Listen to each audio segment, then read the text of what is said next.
Hey y'all. Good morning. Good morning. Good morning. Decided to go live. I have 15 minutes. So it's going to be a quick chat. We're talking about love since it's Valentine's Day. I have something on my lip here, my hair. We're coming up on Valentine's Day. So we're going to do a couple relationship scopes between now and then. Hopefully we'll get, more than one in. It's just gotten so busy. Um, but we'll give everybody a couple minutes to jump on here. So this is like one of my favorite topics, but I don't talk about it a lot. Just kind of moved from this area. So when I first launched our business, the majority of the content that we were providing was around relationships, and we still talk about relationships quite a bit, but marriage preparation. How do you succeed in marriage? Just really trying to help build families. And partly it's because I really believe that family is the container for revival. So if we have healthy families, right, we will have healthy churches. We have healthy churches, we'll have healthy cultures, we'll have healthy societies. And so I'm really passionate about marriage, and I'm about preparing people for a successful marriage. So even though I don't talk about it a lot as I used to, I'm excited when I have the opportunity, to do a live around marriage and marriage prep. So because I only got 15 minutes, we're going to get right into it. I want to talk about, and my title is What's Love Got to Do with It? All right. What's love got to do with it? I'll give the Instagram folks a couple more minutes to jump on. Let me see where you guys are logging in from. I see you, Rhonda Moore. Good to see you this morning. Where is everybody else jumping in from? I see several of you guys here on Instagram. We're talking about love and marriage. What's love got to do with it? Hey, Janet, I see you. Raquel. Good, good, good, good. I was telling them I don't have a lot of time, so it's going to be a quick chat. But how, when I first started doing our business, we did a lot of marriage, pre-marriage, um, kind of teaching and development, and I really believe in it. And so I wanted to kind of give you guys this tip. Whether you're single or married, this is for every single body, right? So we're in a culture where we really push this idea of we have to be in love. And for those of you guys are new, I take questions at the end. All right, so let me teach you a little bit, and then I'll take your questions at the end. Just hold them for a second. But we really push this idea that we have to be in love. And I'll get messages like, so and so likes me, but I'm not really that attracted to them. What am I supposed to do? And I think that love is very important, right? We should definitely love the person that we are with or we want to be with. We should definitely be in love, even though being in love, it goes in and out, right? Being in love has to do with the feelings and the emotions. And when you look at the process or progression of dating, they call the first 3 months the infatuation phase, where you are feeling all the butterflies and all the excitement. And that's what feelings of in love is, right? This person just, makes you tingle on the inside. And usually that infatuation stage kind of hits a reality stage at about 6 months, where you're like, oh my gosh, this is a real person. They got real issues that I've got to deal with and decide if I want to be with them long term, right? With that, people always say, like, how long should someone date? I don't have a number, because people have dated for 9 days and have been married for 30 years.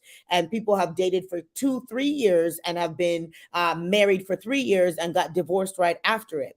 But it does help to see a person through the seasons. And so if it's 6 months to a year, I think that's very good, because you get to see how that person functions in different seasons of their life. But all that to say, the infatuation phase feigns, and it goes in and out, not fades, but feigns, if that's a word, like goes up and down. And it's the same thing even in marriage. There are moments where you're super in love, and then there are moments where you like each other. And then there are moments where you tolerate each other. So love can't be the only reason why we get married. Love can't be the only reason why we're dating someone. How they make us feel can't be the only reason as to why, we want to invest time with that person. It has to be beyond that. And I believe that the most important thing when it comes to finding the one or building a successful marriage is not love, but it's purpose. And so one of the first things that I do when I'm doing premarital counseling, or people have come to me and said they're interested in getting married, is that we walk them through purpose, and we walk them through the purpose of their partnership, the purpose of their marriage. So we've developed this 10-week course, and we've developed a manual that you guys are able to purchase. I'll tell you about it. But the first thing that we do is we say, what is the purpose of your relationship? I have seen and I have learned, and this is the interesting thing. I was doing marriage counseling before I was even married, right? I was helping marriages that were 10, 15 years older than me before I was even married. One, because of my training and my background. Two, I have a gift of wisdom, right? And I had been in ministry for a very long time. So the thing that I saw over and over is that marriages or relationships that don't have a clear purpose usually do not survive rocky times. And what do I mean by purpose? First of all, each person in the party has to have clarity about why they were born and what they're supposed to be doing, right? That's like the first level of maturity. In this season, I'm supposed to be doing XYZ. Because if you're clear about what you're supposed to be doing in that season, then you can even judge if that person is supposed to be part of that season.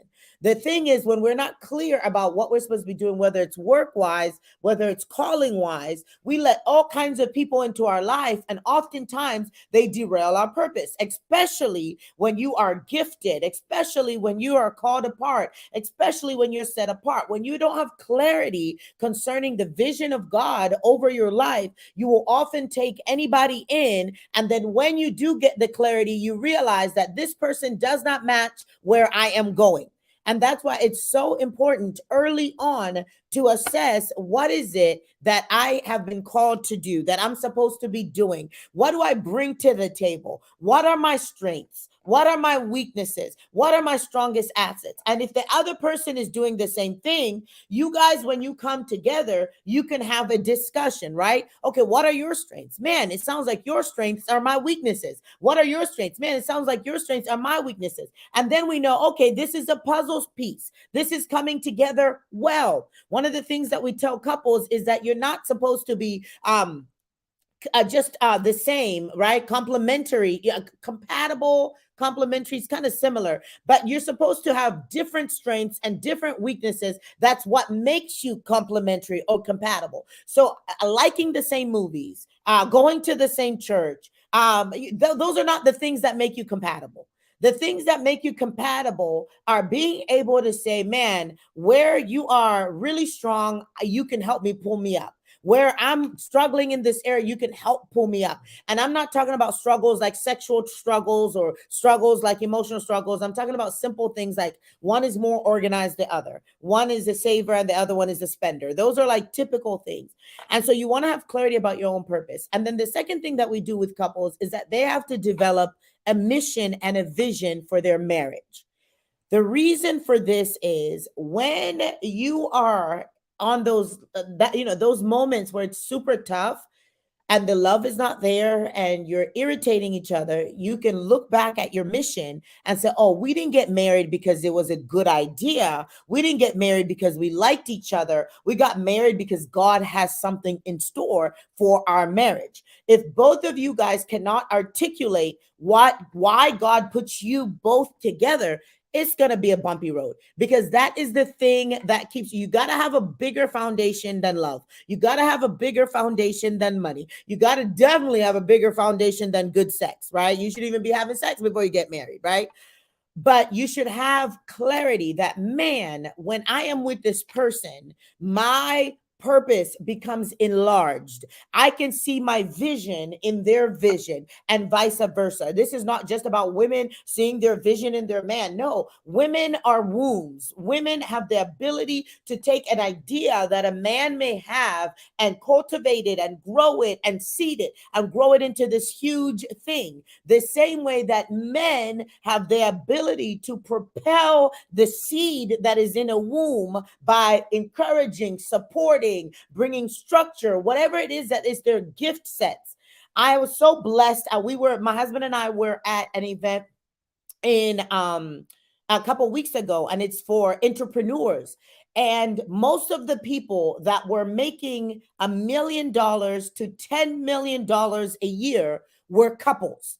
And it started with one, usually the woman, who had this business idea that was going at it and got to a point where the husband was like, "What, you know what? There is something that I can bring to the table." Those men were doing the marketing. Some of those men were doing the systems. Some of those men were doing the delivery. But when they put their synergies together, they have been able to create multi-million-dollar companies, right? So there was this partnership that was beyond, oh, this is what I want to do.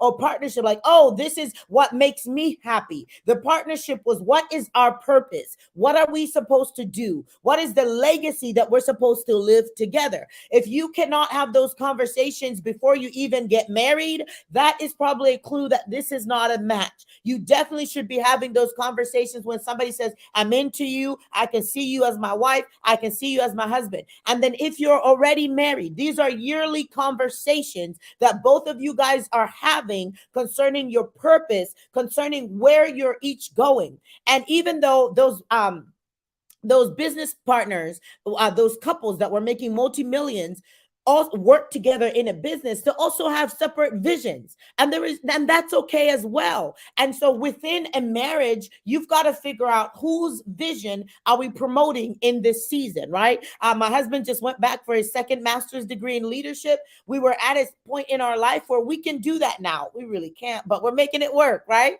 And then there's other seasons where I may say I want to go get a certificate, then we can push that. But one of the other things that I see when it comes to purpose in marriage is that people are selfish, right? And they're constantly thinking about, well, what I want and how I want to proceed. But you guys should be talking about, how do we want to go forward together? And all of this, guys, is in this course. It's the links that are in the bio and in the description. You just buy it, you get the download of the book, and you and your partner literally walk through what I walk couples through in premarital counseling. So if you've never had premarital counseling, if you're thinking about marrying somebody, but you don't know if you are compatible, if you just want to know what you should be preparing for, this course is amazing.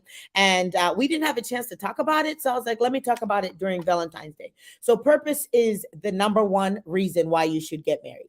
Point blank. And let me say this, purpose, not as in like, oh, we both go to church and we are in ministry. That's not the kind of purpose I'm talking about. It's great, but what happens a lot of times is when one person is in ministry, they feel like they also have to marry somebody who's in ministry. And that's just not true, right?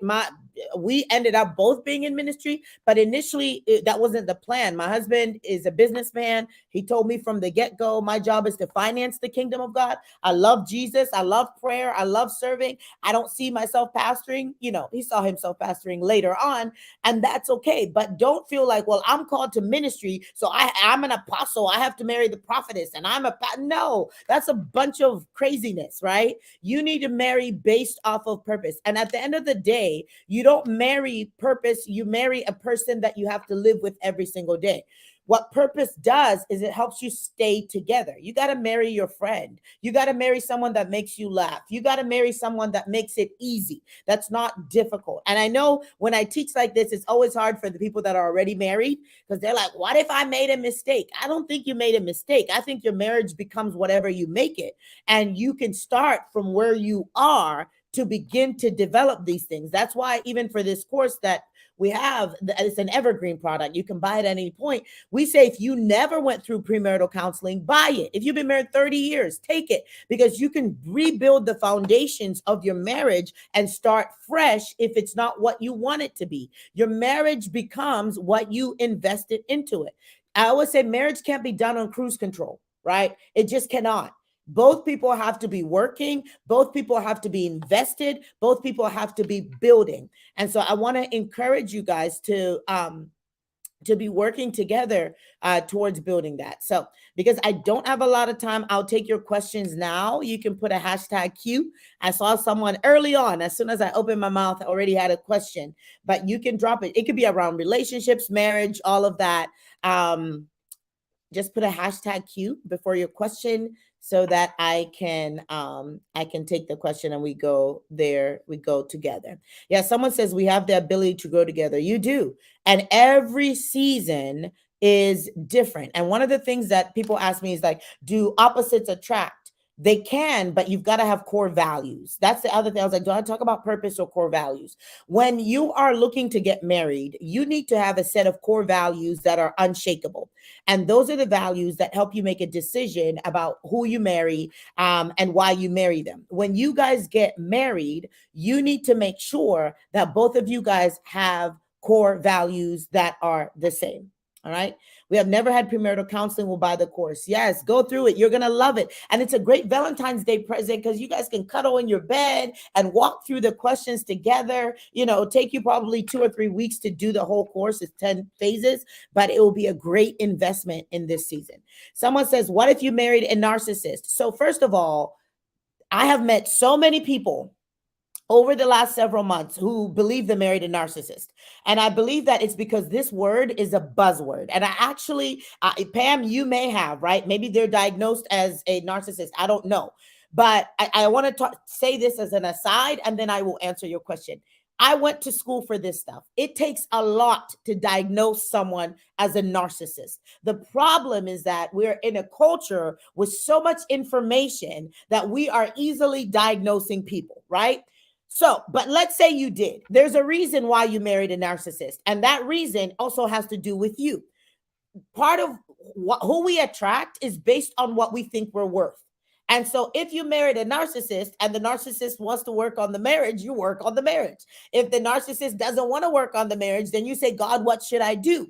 But after you figure out what to do in that marriage, then you got to figure out why you attracted a narcissist, right? There are certain types of profiles and certain type of people that end up in relationships with abusive, manipulative, controlling people. And that's usually an indication that you've got to go through some inner healing. A lot of times you got to go through some therapy yourself in order to make sure that you do not repeat that same cycle, not only with the spouse, but even in your friendships. And so that's one of the things. But the other thing I always say, if all your friends are narcissists, if everybody around you is controlling, if everybody's manipulative, the issue is not them, the issue is you.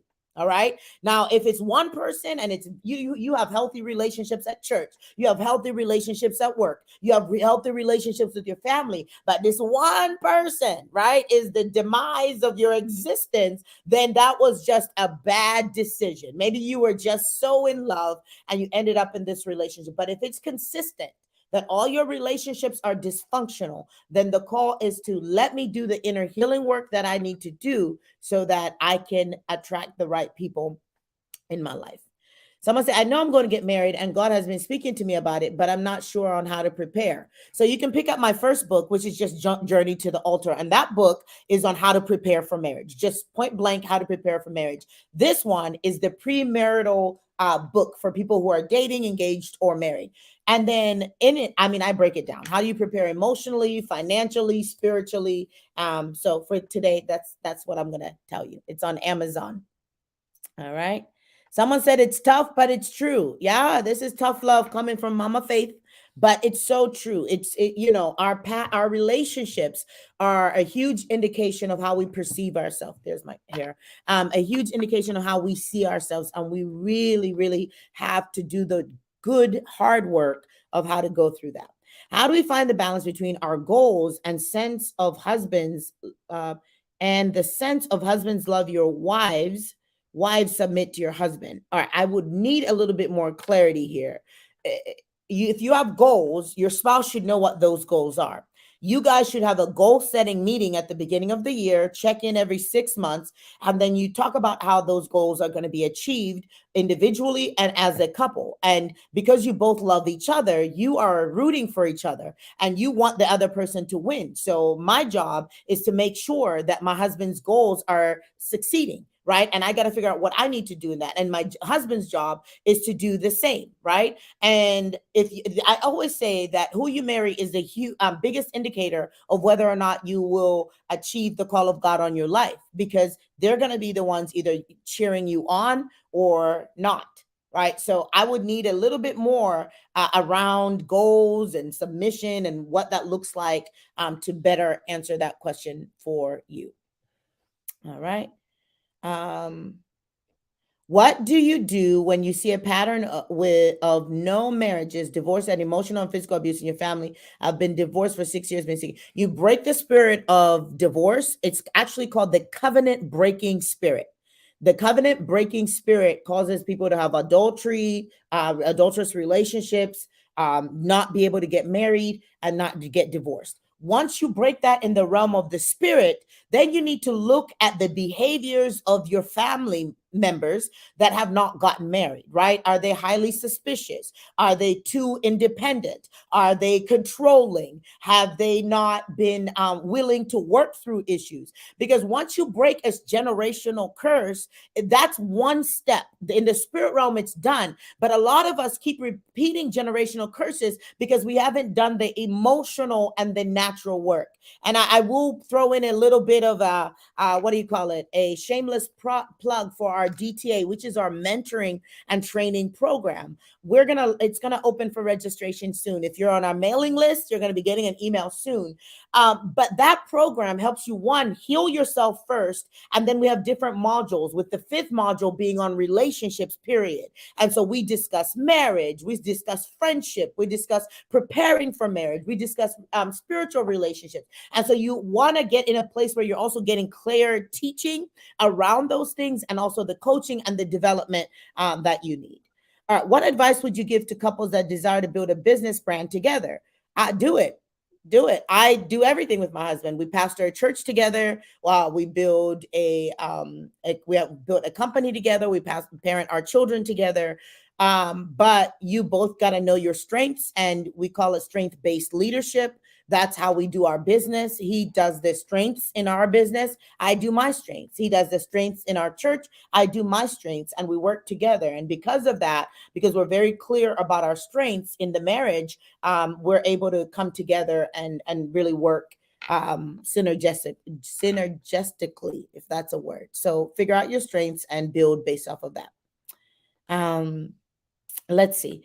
What if your spouse is comfortable and refuses to share the load in the relationship, refuses any counseling? I feel like I'm in this without him. How do you mean motivated and focused? So we would need to know what the problem is, right? So if you want him to be grocery shopping and he's comfortable not grocery shopping, that's not that big of a problem, right? If you want more romance and he's like, we're good on the romance, right? That requires some communication. That requires, some things that may be like counseling. So if he doesn't want to do counseling, what if you guys read a book together? I would say sign up for a marriage retreat, but it's next week, right? He may want to go to the beach and do it in a setting like that, but find some other trainings outside of that. And then obviously you pray, but you want to really figure out what this load is, because I think I've heard women a lot of times say, I have this load that I'm carrying, but he also has a load that he's carrying. And if he's not asking you for help with his load, could it be that you're not just seeing what he's doing and you're more focused on what you're not getting the help with, right? So I don't have the details of your marriage, but those are some things that I would want you to think about. Workshops, podcast speaker, where can I find your fees and info? That's awesome. You just email booking, BOOKING at ASK faith.com. Put it in the chat here for you for podcast speaking and whatever else. All right, you guys on Instagram are quiet. Any questions? I don't want to miss them if you are asking them. If not, I'll keep going with the Facebook and the YouTube folks. Is there one here? How to deal when both are being selfish. I was going to school, but no support. So he focused more on his career. I left school this year. You get to not be selfish, right? So part of marriage is dying. Marriage kills you. And the first thing that it kills is selfishness.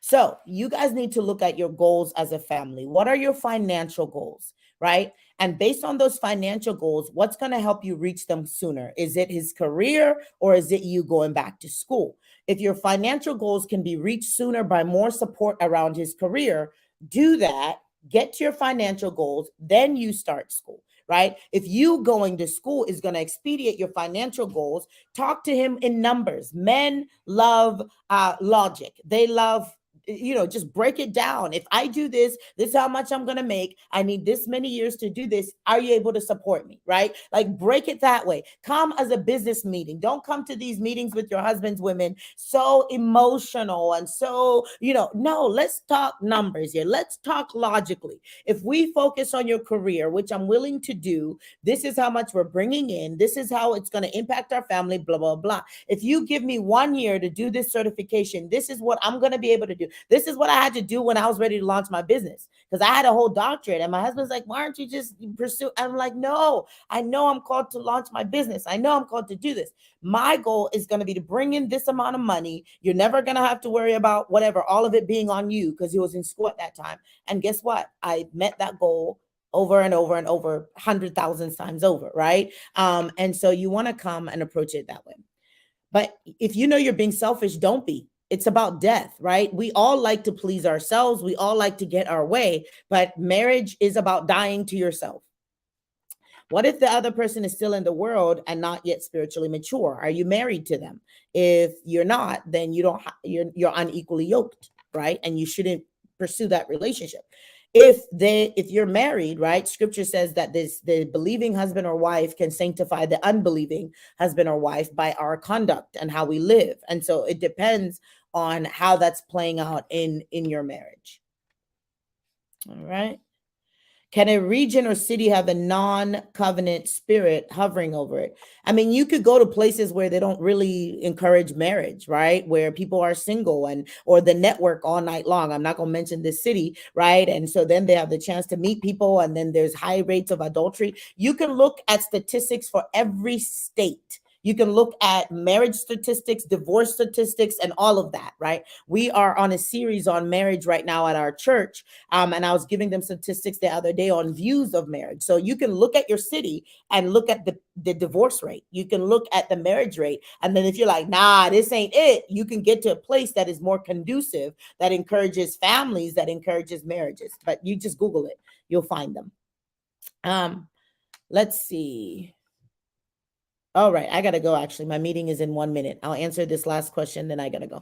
I want to propose this year, but listening to you now, I kind of don't know our purpose. What steps should I take to finding our purpose? Go ahead and purchase the course. In it, I give you steps on how to find your purpose. So if you are thinking of proposing, this would actually be a great book and course for you guys to start together. It will tell you as you're working together whether you're compatible or not.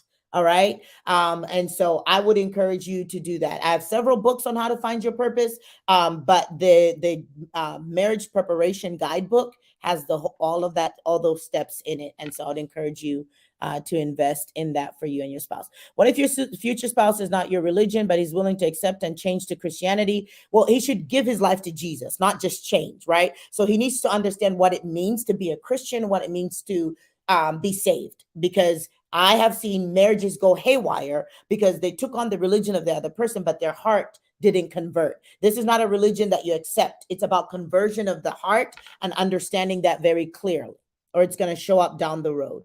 Both believers married 23 years. Husband picks and chooses when he wants to be all in the relationship. He gets angry every time we talk about hard things, losing hope. Please advise. Have you gone to counseling? Have you gone to your pastors? Who does he trust? Are there men around him that he can talk to? And if it's been 23 years, I'm sure this didn't start, right? And so it's a matter of you choosing, am I willing to keep that fight. But if he gets angry every time we talk about hard things, there's probably a lack of emotional coping, or he has been hurt before. And so he needs to go through inner healing and deliverance himself in order to be a better husband. All right. Does this help with raising kids? Your marriage course. If you have a healthy marriage, you're gonna have healthy kids. That's how it helps. All right. Several announcements. This Friday, I'm going to be in Virginia Beach at the Virginia Beach Convention Center with Transformation Church, 7 p.m. Would love to see you guys there. We do have our Raising Supernatural Kids conference coming up end of April. And right now, we are just sharing with you guys about our marriage course to help you guys grow in purpose and identity. What are your thoughts about courting versus dating? I think dating is aimless. This is when people just try different people to see if it works. Courting is when somebody's interested in you, you talk for a little bit, and then you pray and say, God, is this somebody that I could see myself long term? And then you either get a yes or a no, and then you either stop courting or you move on. So I can talk about that another day. All right. Bless you guys. Thank you for jumping on this quick chat. Got to jump into my next meeting. Talk to you soon. Bye-bye.